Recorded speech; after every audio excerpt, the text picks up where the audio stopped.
قدیم زمانوں کی بات ہے۔ کوہ ہمالیہ کے دامن میں فلک آرا نامی ایک نہایت خوشحال سلطنت تھی۔ اس سلطنت کا نقشہ تو جنت نظیر تھا، مگر وہاں کا حکمران سلطان زوراور اپنے نام کی طرح بے حد ظالم اور غصہ ور تھا۔ وہ عوام کی فلاح سے زیادہ اپنی انا کی تسکین میں مصروف رہتا۔ اسے ہر وقت نئی اور اچھوتی چیزوں کا شوق رہتا تھا، چاہے اس کے لیے کسی کی جان ہی کیوں نہ چلی جائے۔ اس کے دربار میں منصور نامی ایک وزیر تھا جو اپنی عقل مندی اور شرافت کی وجہ سے پوری سلطنت میں مشہور تھا۔ در حقیقت اگر سلطنت اب تک قائم تھی تو وہ منصور کی دور اندیشی اور انتظامی صلاحیتوں کی وجہ سے ہی تھی۔ سلطان کی ہر نامعقول فرمائش کو منصور کسی نہ کسی طرح عقل کی کسوٹی پر پورا اتار کر عوام کو اس کے قہر سے بچا لیتا تھا۔ ایک صبح جب سورج کی پہلی کرنیں شاہی محل کے میناروں سے ٹکرائیں، سلطان زوراور ایک عجیب موڈ میں بیدار ہوا۔ اس نے فوراً دربار طلب کیا اور منصور کو مخاطب کر کے کہا، اے وزیر، میں دنیا کے عام محلوں سے افتاد چکا ہوں۔ میں چاہتا ہوں کہ ایک ایسا محل تعمیر کیا جائے جس کی بنیاد زمین پر نہ ہو بلکہ وہ اوپر سے نیچے کی طرف تعمیر کیا جائے،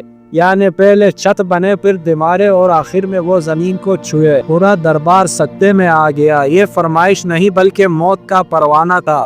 سلطان نے گرج کر کہا، تمہیں 10 دن کی مہلت دی جاتی ہے، اگر کام شروع نہ ہوا تو تمہارا سر قلم کر دیا جائے گا۔ منصور جب گھر پہنچا تو اس کے چہرے پر ہوائیاں اڑ رہی تھی۔ اس کی بیوی زہرا، جو خود ایک نہایت دانا خاتون تھی، بانپ گئی کہ معاملہ سنگین ہے۔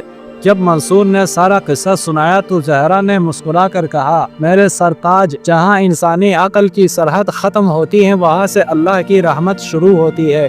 آپ پریشان نہ ہو، وضو کرے اور اپنے رب کے حضور سجدہ ریز ہو جائیں۔ منصور نے عشاء کی نماز کے بعد طویل دعا کی اور اسی مسئلے پر اسے نیند آ گئی۔ خواب میں اس نے دیکھا کہ وہ ایک گہرے اور پر اسرار جنگل میں بھٹک رہا ہے، جہاں اسے ایک نہایت چمکتی ہوئی شے ملتی ہے۔ وہ اسے اٹھا کر سلطان کو دیتا ہے اور سلطان کا چہرہ خوشی سے تمتمانے لگتا ہے۔ صبح جب زہرا نے یہ خواب سنا تو فوراً کہا، یہ غیب سے اشارہ ہے، آپ فوراً وقت سفر باندھے اور مشرق کی سمت واقع جنگل فریاں کی طرف نکل جائے، حل وہی ہی ملے گا۔ منصور نے گھوڑے پر تھوڑا سا زیادہ راہ لیا اور نکل پڑا۔ 5 دن تک وہ گھنے جنگلوں، پتھریلے راستوں اور تپتی دھوپ میں چلتا رہا۔ اس کا جسم تھکن سے چھوٹا اور امید کا چراغ مدھم پڑنے لگا۔ 5ویں دن کی شام جب وہ ایک پرانے برگد کے نیچے بیٹھا یہ سوچ رہا تھا کہ واپس پلٹ جائے اور اپنی موت کا انتظار کرے، اسے قریب سے کسی کے کراہنے کی آواز آئی۔ اس نے دیکھا کہ ایک معصوم سفید خرگوش ایک شکاری کی آہنی شکنجے میں پھنسا تڑپ رہا ہے۔ منصور کا دل پگھل گیا۔ اس نے اپنی تکلیف بھول کر بڑی مشقت سے وہ شکنجہ کھولا اور خرگوش کو آزاد کر دیا۔ جیسے ہی خرگوش آزاد ہوا، ایک دھماکہ ہوا اور وہاں ایک عجیب و غریب ہولیے والا بونا کھڑا تھا۔ منصور حیرت سے پیچھے ہٹ گیا۔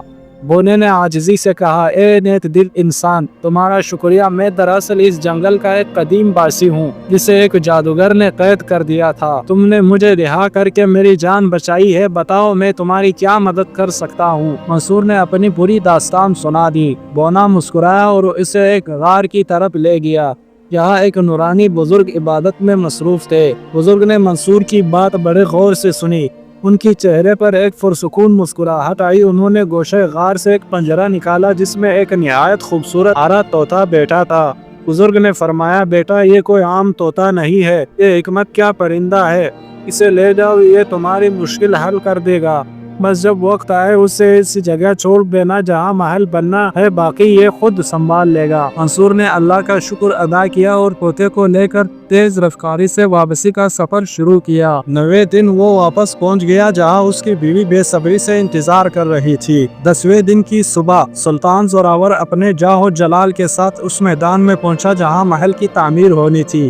وہاں ہزاروں کے مزدور مستری، اینٹیں، گارا اور لکڑی کا ڈھیر لگا تھا۔ پورا شہر تماشا دیکھنے جمع تھا کہ کوئی اوپر سے نیچے محل کیسے بنا سکتا ہے۔ سلطان نے تمسخر سے پوچھا، ہاں وزیر، تمہارے 10 دن پورے ہوئے، کہاں ہے میرا معلق محل؟ منصور نے بڑی عاجزی سے کہا، حضور، سب تیار ہے، بس کام شروع ہونے والا ہے۔ اس نے پنجرہ کھولا اور طوطے سے کہا، میاں مٹھو، اب اپنی مہم شروع کرو۔ طوطا تیزی سے اڑا اور بادلوں کے بلندی تک پہنچ گیا۔ وہاں جا کر اس نے